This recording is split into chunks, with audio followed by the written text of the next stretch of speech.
वंदे मातरम। दिल्ली में हमारे 5 पुलिस के जो व्यक्ति हैं, जो पुलिस पर्सनल है, वो घायल हो चुके हैं कल रात में, जो दिल्ली तुर्कमान गेट पे के जो इलाके में जो अचानक से टेंशन हुई उसके कारण। लेकिन आप बिल्कुल चुप रहिएगा, आपको कोई परवाह नहीं चाहिए, क्योंकि आपके घर का कोई है नहीं। आपको तो आराम से जो चल रहा है वो चलते रहने दीजिए। यहाँ पर बात ये आती है कि इन नामर्दों से अब बात करने का कई बार ना गुस्सा सी भी आती है, इसलिए वीडियो कर दी है कम, क्योंकि कोई फर्क नहीं पड़ता जब लोगों को ना तब गुस्सा और आती है। यहाँ पर जब एक कल रात को 12 नवंबर 2025 का एक दिल्ली का हाई कोर्ट का एक ऑर्डर है, जिसमें उन्होंने सीधे कहा कि एमसीडी और पीडब्ल्यूडी को एक आदेश दिया है, जिसमें उन्होंने कहा कि रामलीला ग्राउंड के आसपास का 38,940 स्क्वायर फीट का जो पुलिस का जो कार्रवाई होना चाहिए, क्योंकि उस पर पूरे के पूरे इस लैंड पर, पब्लिक लैंड पर इलीगल इंक्रोचमेंट है। ये किसका आदेश है? हाई कोर्ट का आदेश है।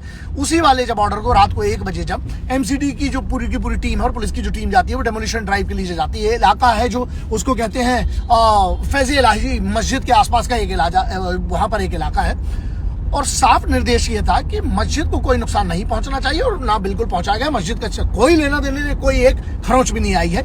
लेकिन अब वो तो वाली बात है ना, एकदम से 200-250 लोग इकट्ठे कैसे हो जाते हैं? तो जब ये जेसीबी लेकर पहुंचे, जब पुलिस का डिप्लॉयमेंट लेकर पहुंचे, तो जब इलीगल कंस्ट्रक्शन है उसको हटाने की जब कार्रवाई शुरू हो रही है, तो पेट में दर्द क्यों हो रहा है बे? ये तो कोर्ट का ऑर्डर है। यहाँ पर कैसे तुम लोग को एक एंगल ढूंढ लेते हो?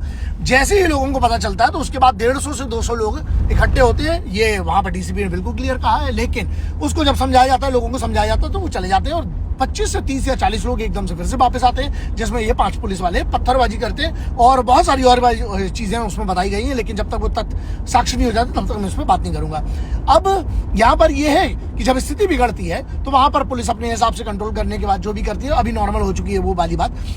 जो लोग ये कर रहे, तुम लोग को बच्चों को ये समझ में नहीं आता, अब ये इनको बच्चों बोले, इनको क्या बोले समझ में नहीं आता, इन लौंडों को ये समझ में नहीं आता कि जब एफआईआर दर्ज हुई है, तो यहाँ पर ना आईपीसी का 186 सेक्शन है जो बीएनएस में बदल गया, पब्लिक सर्वेंट की जो ड्यूटी है उससे रोकना।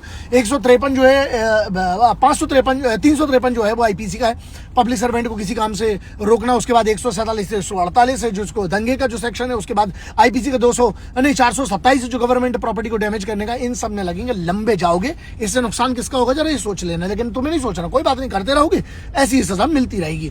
सीसीटीवी के बहुत सारे फुटेज तुम लोग इसलिए बच नहीं सकते हो क्योंकि वहां पर बॉडी कैम लगा के पुलिस के जो लोग हैं उनके पास भी बहुत सारे फुटेज मिल जाएंगे। यहाँ पर मेरी सिर्फ 2 या 3 मेरे जो सवाल है, मेरा जो वो दिमाग है वो ये है कि आप ये बताओ कि जब कोर्ट का ऑर्डर को इन्फोर्स करने जाती है, तो ये तुर्कमान गेट में इतने लोग इकट्ठे, वहां पर तो रामलीला मैदान का जो एरिया है इतने सारे इकट्ठे कैसे हो जाते हैं? लेकिन जब कोर्ट का ऑर्डर भी अगर तुम पालन नहीं करने दोगे, तो फिर क्या देश किस हिसाब से चलाना चाह रहे हो फिर?